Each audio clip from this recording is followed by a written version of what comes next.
Messieurs les vice-présidents, Messieurs les vice-présidents, chers collègues, chers étudiants à la présence. Je suis très content aujourd'hui d'avoir invité ce moment qui constitue tout un défi qu'on doit soulever ensemble avec ces jeunes dans le Maroc depuis longtemps, défini comme objectif de son développement. Sa Majesté, dans ses discours depuis les 20 dernières années, a cité exactement dans les champs lexicaux de politique intérieure 1222 fois les jeunes et l'emploi. Je dis ça pour vous dire tout simplement que les jeunes d'aujourd'hui, les étudiants aujourd'hui, mais demain, vous êtes constituez sûrement une richesse de notre pays. On vous dit ça parce que nous doit censé savoir qu'on n'est pas seul en train de mener ces défis. Il faut absolument soulever ces défis dans un territoire en compétition. Et on compte beaucoup plus sur ces jeunes. Je dis ça, aujourd'hui, il n'est pas au hasard que l'emploi des jeunes occupe une place centrale dans les débats autour du nom ou bien du nouveau modèle de développement économique et social. Tout projet potentiel, toute vision stratégique doit intégrer les jeunes comme étant une variable fondamentale des formes du capital, et surtout du capital humain. Aujourd'hui, on pense sérieusement, c'est-à-dire lorsque je dis on pense, les chercheurs, les institutionnels, plus particulièrement la Banque mondiale, d'insérer, bien sûr, cette compétence, ou bien ce capital humain dans la notion comptable, parce qu'elle constitue aussi une variable déterminante dans le calcul de la richesse, en l'occurrence le produit intérieur brut. Je dis ça parce que aujourd'hui, le sujet de l'emploi des jeunes capte l'attention des chercheurs universitaires, de la société civile et des décideurs politiques. Si je vous dis ça, c'est que le roi Sa Majesté Mohamed VI a rappelé dans son discours axé sur la jeunesse, le devenu en particulier le discours de 20 août 2018, à une réflexion sérieuse et responsable sur le gaspillage du potentiel des jeunes, pour que ce soit créé un climat attractif, des conditions idéales qui inciteront ces jeunes, ces compétences à s'installer et travailler au Maroc. On a un chiffre très alarmant. Chaque année, plus de 32 000 étudiants qui veulent chercher à aller ailleurs. Donc il faut absolument, à travers nos universités, penser à ce qu'on capte ces jeunes et on l'incite à rester, si vous voulez, étudier dans notre pays.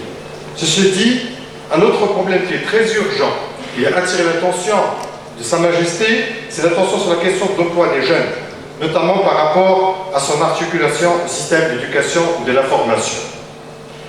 Depuis 1999, l'intronisation de Sa Majesté, on remarque que chaque année, nous avons en priorité, en premier lieu, dans tous les discours, sur les 4 ans, vous voyez que ce sont les jeunes et l'emploi qui suscitent l'intérêt le plus important. Si je prends la période entre 1992 et 2003, 246 mots qui englobent cette thématique emploi jeune. La même chose pour la période 2004, et aujourd'hui, entre 2014 et 2019, on a plus de 311 fois cité dans le discours de Sa Majesté. Donc si je dis ça, c'est que l'évolution des champs lexico-politifs de politique intérieure, les priorités, on a toujours donné intérêt aux jeunes et à l'employabilité des jeunes. Ceci dit, qu'est-ce qu'un jeune? Selon l'Organisation des Nations Unies, la Moutahida, donc la tranche d'âge des jeunes se compose essentiellement de 15 à 24 ans. Au Maroc, les dernières statistiques 2016, on a plus de 6,1 millions de jeunes. Dans le monde, on a plus de 1,2 milliard de jeunes. Et c'est une thématique qui intéresse pas seulement les Marocains, mais aussi le monde entier. Si je vous dis ça, c'est aussi dans le cadre de ce qu'on appelle le défi d'aubaine démographique. Ça veut dire quoi? Ça veut dire, aujourd'hui, les jeunes, c'est une opportunité. Shabab Lyon, forza. Forza, il faut absolument qu'on essaie d'en profiter. Je ne dis pas ça au hasard. Je le dis tout simplement parce que le Maroc, avec une transition démographique qui commence bien sûr par la deuxième phase à partir des années 80, et la fenêtre d'opportunité va se fermer en 2038. Pour l'Algérie, c'est 2000, nos voisins, c'est 2043, la Libye, c'est 2047. Ça veut dire quoi? Ça veut dire, si on veut dire aujourd'hui, et je remercie énormément l'université d'avoir pensé aujourd'hui aux jeunes et aux étudiants, c'est parce qu'aujourd'hui, on n'a pas intérêt encore, si vous voulez, de perdre le temps. C'est parce que, même dans les discours de Sa Majesté, on avance aujourd'hui, il faut oser. Il faut dire tout simplement que nous avons une faiblesse et il faut la transformer en force. C'est ça le plus important.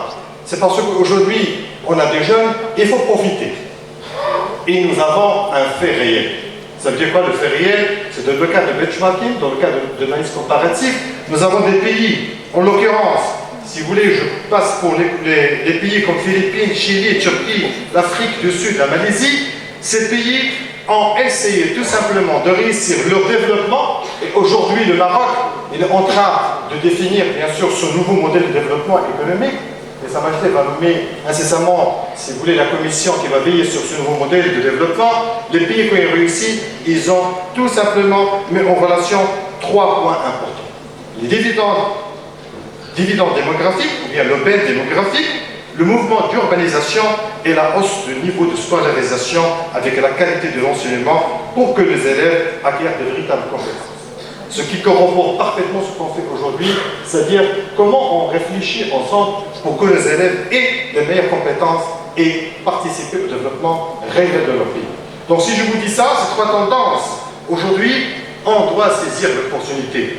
On ne doit pas voir seulement que l'étudiant, il a un coût. Mais l'étudiant, c'est une opportunité qu'il va transformer en force pour notre pays. Si je vous dis ça, notre décollage économique, il obéit. Il est essentiellement lié au développement des compétences des jeunes étudiants. C'est le cas de l'Europe du Sud. C'est la même chose qui se passe en Espagne, c'est la même chose qui se passe en Italie, au Portugal et aussi en Asie, la Corée du Sud. On le sait pertinemment que la Corée du Sud avait le même niveau de développement des associations que le Maroc. Aujourd'hui, ce n'est pas toujours impossible, parce qu'on le sait, on va devenir un pays émergent, il suffit tout simplement de croire à nos compétences pour qu'on arrive à atteindre, si vous voulez, cet objectif de devenir un pays émergent. Kowa Saïd. Donc, le problème qui se pose aujourd'hui, par rapport à ce qui se passe, c'est que nous avons une forte population active, mais peu d'emplois sont disponibles. Et c'est ça le problème. Aujourd'hui, quand on pense à redéfinir notre modèle de développement, c'est parce que la croissance économique, elle est incapable, si vous voulez, de créer plus d'emplois, et ce qui bute tout simplement à l'objectif de l'employabilité des jeunes. Donc ce défi, c'est de créer suffisamment d'emplois, bien sûr, et de créer une croissance soutenue et durable pour permettre à ces jeunes de chercher leur travail. Donc la baisse de l'activité s'explique par le recul important de notre travail des jeunes âgés de 15 à 24 ans. C'est parce qu'ils ont pris du retard dans la scolarité et aussi il y a un problème de difficulté d'insertion et c'est là où nous avons besoin de ce qui a été cité tout à l'heure par mon cher collègue, professeur Ahmed, c'est le soft skills, les compétences douces.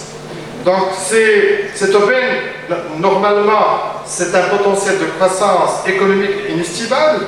Bien sûr, il faut absolument qu'on les accompagne, il faut absolument qu'on arrive à se tenir pour réussir pertinemment l'objectif de développement. Malheureusement, la réalité aujourd'hui, c'est que le taux de chômage diplômé de niveau supérieur, elle est tout simplement élevé. Élevé, c'est parce que nous avons, si vous voulez, diplômé de niveau supérieur qui atteint 21%, soit un tiers, si vous voulez, il y a ce problème si vous voulez, de niveau élevé, mais ce qui est aussi sûr, c'est qu'il y a une réforme de notre système d'éducation. Et il y a un potentiel de développement réel qu'on doit réussir et qu'on va réussir par rapport à ce qui se fait aujourd'hui, parce qu'on n'a pas le choix. On n'a pas le choix, c'est parce que ces dernières années, il a été soulevé tout à l'heure par l'intervention de monsieur le vice-président, les deux messieurs le vice-président, c'est que l'enseignement supérieur, il attire une masse ou bien un taux d'inscription très élevé et chaque année, il y a une hausse en moyenne de 12%. L'enseignement supérieur s'est amélioré. C'est ça ce qui est sûr et certain. Pourquoi il s'est amélioré? Parce que, comme vous le savez, il y a plus de 15 ans, exactement à partir de 2003, suite à l'expertise menée par le cabinet américain McKinsey, on a redéfini tout simplement l'orientation stratégique de notre économie. Et on a parlé aujourd'hui, on parle de plan d'émergence 1, plan d'émergence 2, donc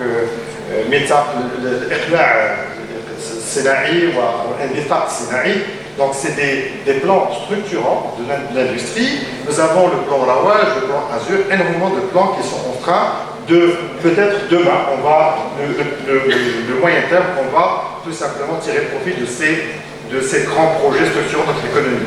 Donc nous avons aussi les moteurs aujourd'hui parmi les secteurs prioritaires de croissance économique et prioritaires pour le système aussi de formation universitaire sont comme aujourd'hui les métiers mondiaux du Maroc. Les métiers mondiaux du Maroc, c'est toujours de l'impact national pour l'émergence industrielle, la fabrication automobile, l'automatique, la délocalisation électronique, le textile, le tourisme, les TIC, donc la construction et puis les transports. Il y a de nouveaux métiers aujourd'hui qui se développent et automatiquement, on doit adapter cette nouvelle donne par rapport à ce qu'on a comme système de formation. Le Maroc, comme on le sait, donc on a entamé une amélioration du système éducatif à partir de la charte d'éducation de 2000, le plan d'urgence 2005, la vision stratégique aujourd'hui de l'éducation 2015-2030, mais l'effort fourni par l'État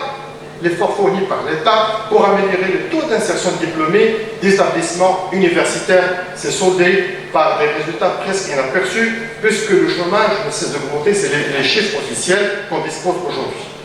Donc, aujourd'hui, les priorités de l'État et toute politique publique, c'est comment trouver des solutions possibles pour aider à insérer les jeunes dans le marché ou bien chercher l'employabilité des jeunes, le marché du travail, l'employabilité des jeunes. Donc, là, c'est-à-dire on va réfléchir où le problème. Donc le rapport, tout simplement, beaucoup de rapports affirment qu'il y a une certaine inadéquation entre la demande et l'offre. Et que des compétences des jeunes travailleurs comme facteur déterminant. Ça veut dire quoi?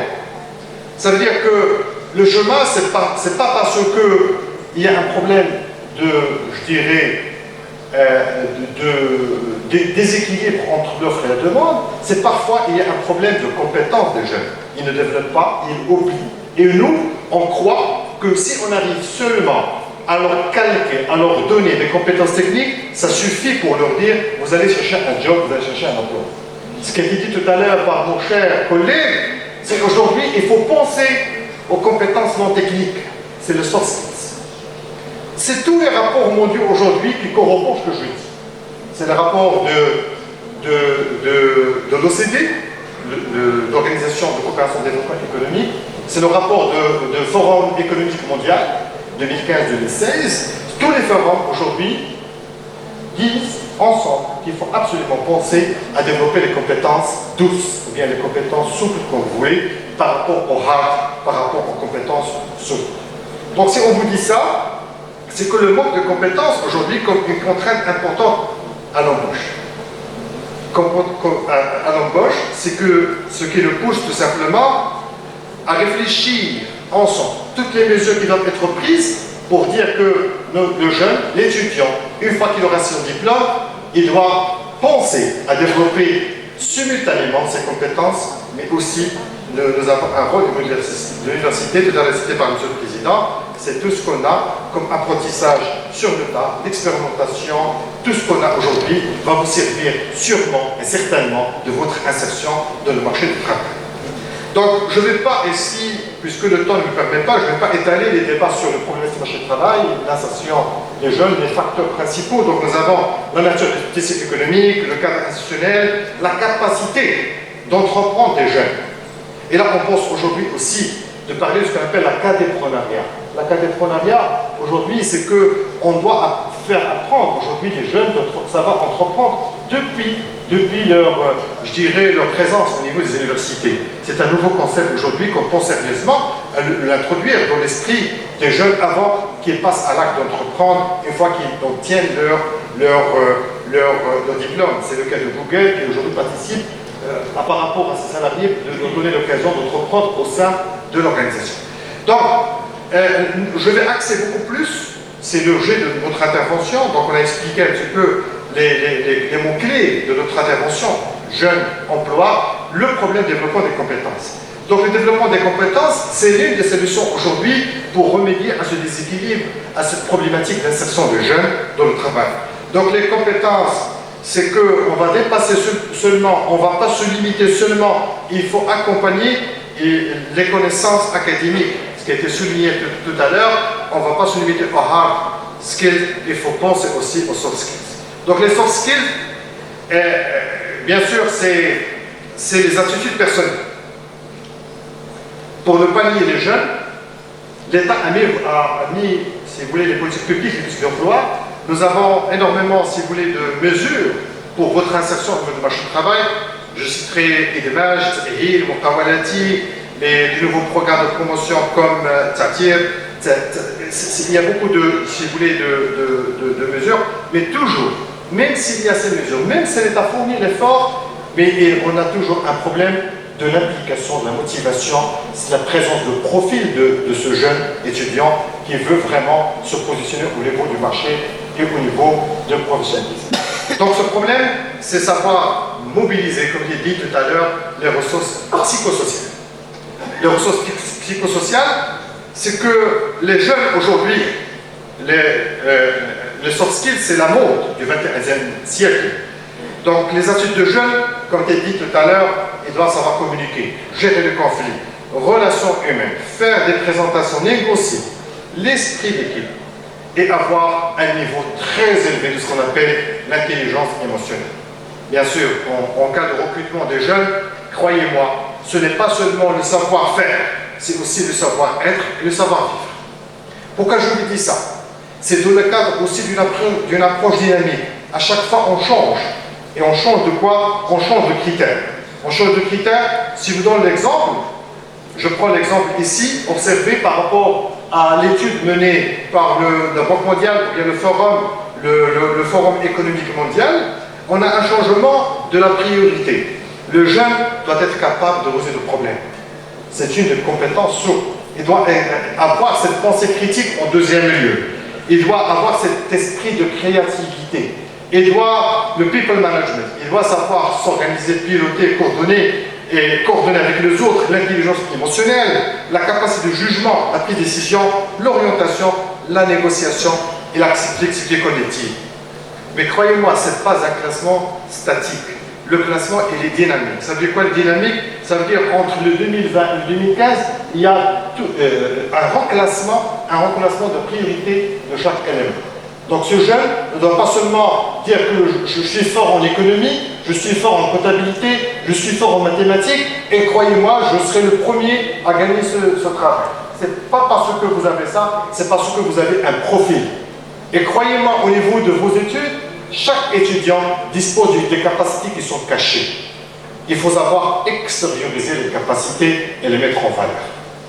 Lorsque je dis extérioriser, c'est le rôle de l'étudiant d'abord, il doit avoir cette volonté bien sûr, et c'est notre rôle, c'est de nous apprendre comment extérioriser, comment mettre en valeur ces capacités cachées. Donc si je vous dis ça, c'est que l'étude, la classification des étudiants, on parle aujourd'hui les 4 C, c'est la critique, la créativité, le collaboratif, la communication. Et nous avons aussi l'une des clés, et c'est notre rôle dans le cadre de l'apprentissage, l'expérimentation et ce qu'on appelle le serious games. C'est les jeux de vidéo que les jeunes aiment aujourd'hui. Mais excusez-moi, on n'est pas là pour vous soulager, pour vous permettre de jouer les jeux, mais on vous dit tout simplement, c'est les multimédias de l'enseignement supérieur. C'est vous apprendre aujourd'hui avec des simulations réelles. Pas pour jouer, mais pour former votre esprit, pour pouvoir mieux confronter les situations difficiles. Donc la possibilité aussi de vous permettre d'apprendre à favoriser l'innovation, la vivacité. Il faut vivre les cas réels, ou bien ce qu'on appelle l'agilité et l'efficacité.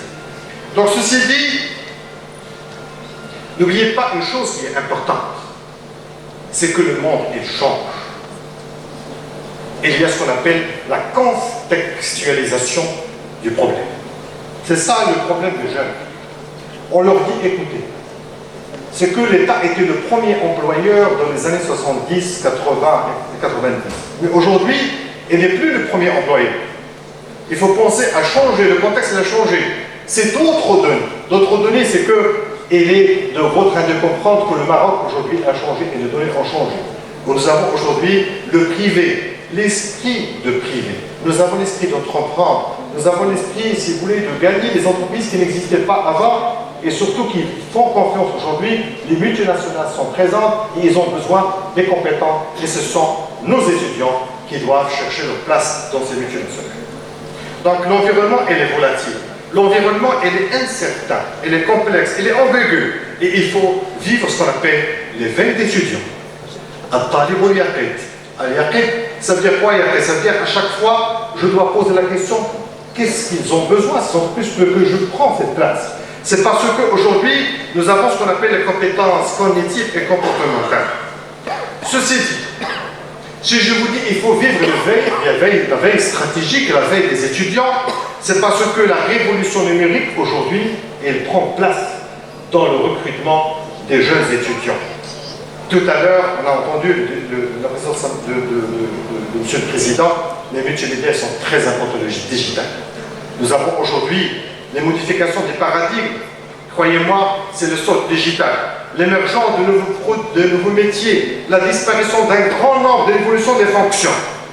Le monde, il change, les fonctions, il y a des fonctions qui commencent à disparaître, et il faut tout simplement actualiser vos données, mais surtout aujourd'hui, les formations qui doivent être axées sur le digital.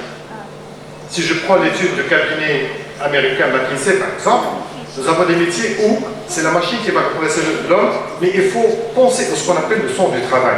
Ce sont les métiers, par exemple, du secteur industriel, la restauration, l'hébergement, l'agriculture, le transport, la logistique.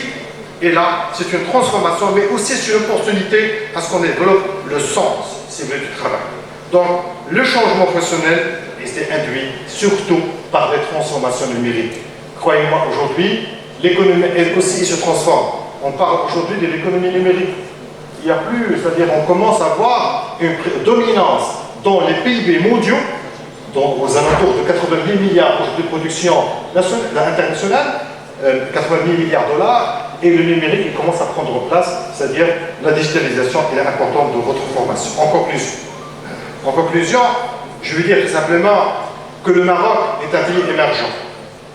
Un pays émergent, je me rappelle de l'économiste principal de la Banque mondiale, M. Chauffour. On a assisté il y a une année, il n'est plus, il est en Éthiopie, je pense, et il était présent et il nous a dit, puisqu'il y a un livre, vous pouvez télécharger le Maroc 2040. Parce qu'il faut savoir anticiper, savoir avoir une vision. Le Maroc 2040, croyez-moi que le Maroc va devenir un pays émergent. Ça c'est sûr. Et le dernier rapport de la banque espagnole, c'est par rapport à ce qu'on a fait. Le système financier marocain est le plus important, le plus dominant dans le monde d'Africain. Nous avons été classés parmi les pays sur des bases, quelques critères. On est classé par les pays émergents, tels que donc, le Maroc, quelques pays de l'Amérique latine, quelques pays de l'Amérique de l'Asie. Donc ça c'est de l'Asie, ça c'est très important pour vous dire. On va aller vers l'objectif, c'est qu'on cherche le nouveau modèle de développement parce qu'on veut vraiment atteindre le classement d'un pays émergent. L'université. L'université, croyez-moi, il est conformément, sa vocation, c'est le service de pays. Il doit constituer un catalyseur qui permet aux différents acteurs, étudiants, professeurs, institutions, entreprises, politiciens, économiques, donc tout le monde. C'est là, c'est l'université où il faut penser ensemble, puisque c'est tous les acteurs, mais surtout les décideurs qui doivent s'orienter vers le développement de l'emploi des jeunes. Faire face au changement, c'est grâce aux soft skills. C'est l'une des solutions possibles, croyez-moi, pour réussir. Il ne suffit pas de courir, mais il faut courir plus vite que les autres. C'est ça le conseil que je vous donne les jeunes, il faut courir plus vite que les autres, puisque la connaissance aujourd'hui ne se limite pas seulement à tout ce qui est technique, mais aussi à votre profil, à tout ce qui est soft, à ce qui est non technique. Et aussi, n'oubliez pas une chose, nous avons un monde en mutation, un monde en changement. Il est par ailleurs indéniable, toute personne, citoyen, en tant que personne physique, et en particulier l'étudiant, il doit passer progressivement. C'est ça le plus important. L'encouragement qu'on vous donne aujourd'hui d'un statut, d'un simple consommateur. Vous consommez l'information à celui de consommateur. C'est-à-dire on va lier les deux éléments, un acteur-consommateur. Pourquoi? Parce que c'est celui qui concerne les savoirs et l'information. Et je vous encourage. Merci beaucoup.